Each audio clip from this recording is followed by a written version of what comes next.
ശ്രീ വേണു, എന്താണ് സംഭവിക്കുന്നത് എന്നുള്ളത് മനസ്സിലാക്കാൻ കഴിയാത്ത സാഹചര്യമുണ്ട്.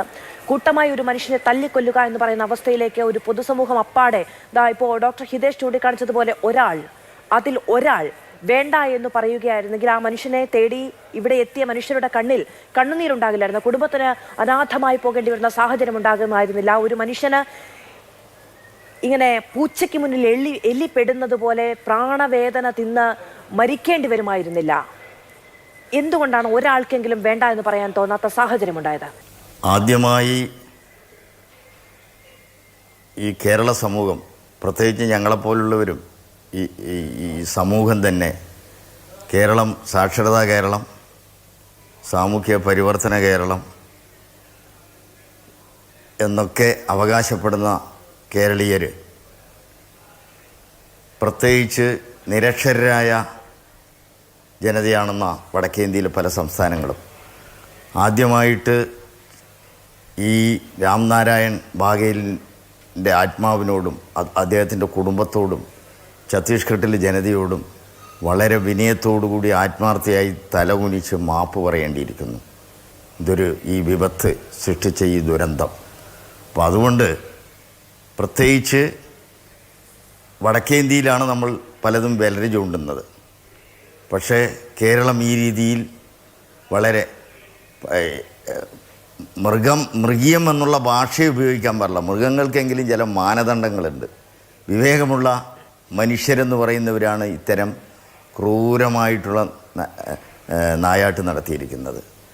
പ്രത്യേകിച്ച് പാലക്കാട് ജില്ലയിൽ തന്നെ ഇതിനു മുമ്പ് തന്നെ 2017 ജനുവരിയിൽ മാസത്തിലും 2017 മാർച്ച് മാസത്തിലും തന്നെ ഇതേ അട്ടപ്പള്ളത്ത് തന്നെ 6ഓളം പേര് 9ഉം 13ഉം വയസ്സായ കുട്ടികളെ ദാരുണമായി ബലാത്സംഗം ചെയ്തു കൊന്ന സംഭവം ഉണ്ടായിട്ടുണ്ട്. അതുമാത്രമല്ല 2018 ഫെബ്രുവരിയിൽ തന്നെ നമ്മുടെ അട്ടപ്പാടിയിൽ മധുവിനെ ഇതുപോലെ ആൾക്കൂട്ടം വേട്ടയാടിയ സംഭവം നമുക്കറിയാൻ സാധിക്കും. അങ്ങനെ വളരെ ദുരന്ത ഭൂമിയായി പാലക്കാട് അതപ്പതിക്കുക. ഇത് കേരളത്തിന് തന്നെ, കേരളീയ സമൂഹത്തിന് തന്നെ അപമാനമാണ്. വടക്കേന്ത്യയിലെ നമ്മൾ വിരൽ ചൂണ്ടുന്ന നമ്മൾ സ്വയം വിമർശനത്തിനുള്ള വഴിയൊരുക്കിയിരിക്കുകയാണ്.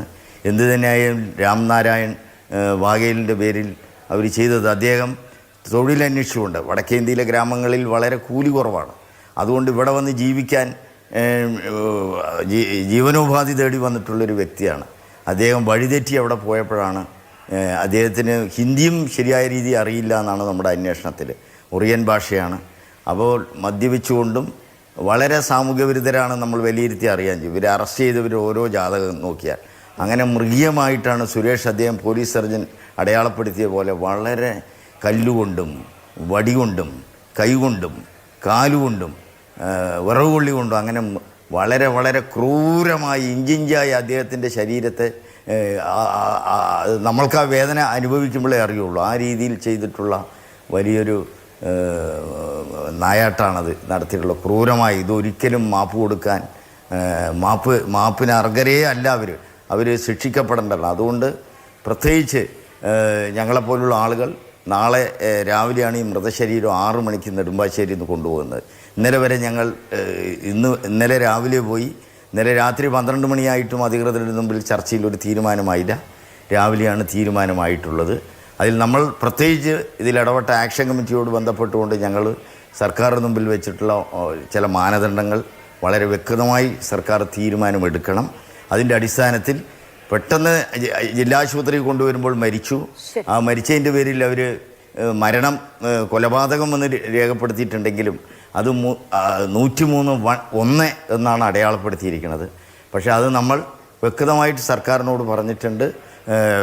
വളരെ മെഗസിൻ പൂനാവാല കേസ് 2018 സുപ്രീം കോടതിയിൽ ഇതുപോലെ മാംസം കഴിച്ചതിൻ്റെ പേരിൽ, പോത്തിൻ്റെ മാംസം, ഗോമാംസം കഴിച്ചും കഴിയാത്തതിൻ്റെ പേരിൽ പല ധാരണകളും തെറ്റിദ്ധാരണകളുടെ പേരിൽ ആൾക്കൂട്ട കൊലപാതകം നടന്ന സമയത്ത് തെക്സിൻ പൂനാവാല കേസുമായി ബന്ധപ്പെട്ടുകൊണ്ട് 2018 കൊടുക്കുകയും 2023 ഒരു ഗൈഡ് ലൈൻ സുപ്രീം കോടതി ഇറക്കിയിട്ടുണ്ട്.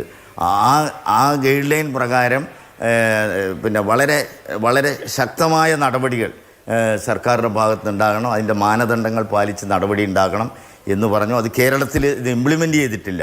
ഈ കേസുമായി ബന്ധപ്പെട്ടുകൊണ്ട് പ്രത്യേകിച്ച് രാം നരേവ് ബാഗേലിൻ്റെ ഈ ദാരുണമായ മരണത്തോടനുബന്ധിച്ചുകൊണ്ട് അതുകൂടി ഉൾപ്പെടുത്തിക്കൊണ്ട് ചീഫ് സെക്രട്ടറിക്ക് വേണ്ട നിർദ്ദേശങ്ങൾ കൊടുത്ത് അത് കേരളത്തിൽ ഇംപ്ലിമെന്റ് ചെയ്യണം. മതിയാകില്ല എന്നുള്ളതാണ്. കാരണം ഈ സമൂഹം അത്രമേൽ വലിയ പാപഭാരം എടുത്ത് ഉച്ചം തലയിൽ വെച്ചിരിക്കുകയാണെന്ന് പറയാതെ പോകാൻ കഴിയില്ല. ഒരു സാധാരണ മനുഷ്യനെ, 2 കുട്ടികൾ ഉൾപ്പെടുന്ന ഒരു കുടുംബത്തിന് അന്നം തേടി വന്ന ഒരു സാധാരണ മനുഷ്യനെ തല്ലിക്കൊന്ന നാടാണിത് എന്ന് നാട്ടുകാർ പറയും. നമ്മൾ താഴെ നോക്കി നിൽക്കേണ്ടി വരും, തലയുയർത്താൻ കഴിയാതെ എന്നുള്ളതാണ് അതിന്റെ യാഥാർത്ഥ്യം. 25 ലക്ഷമോ 50 ലക്ഷമോ 1 കോടിയോ ഒന്നും കൊടുത്താൽ നമുക്ക് തിരിച്ചു കൊടുക്കാൻ കഴിയാത്ത ഒന്നാണ് നമുക്ക് നഷ്ടപ്പെട്ടു പോയത്.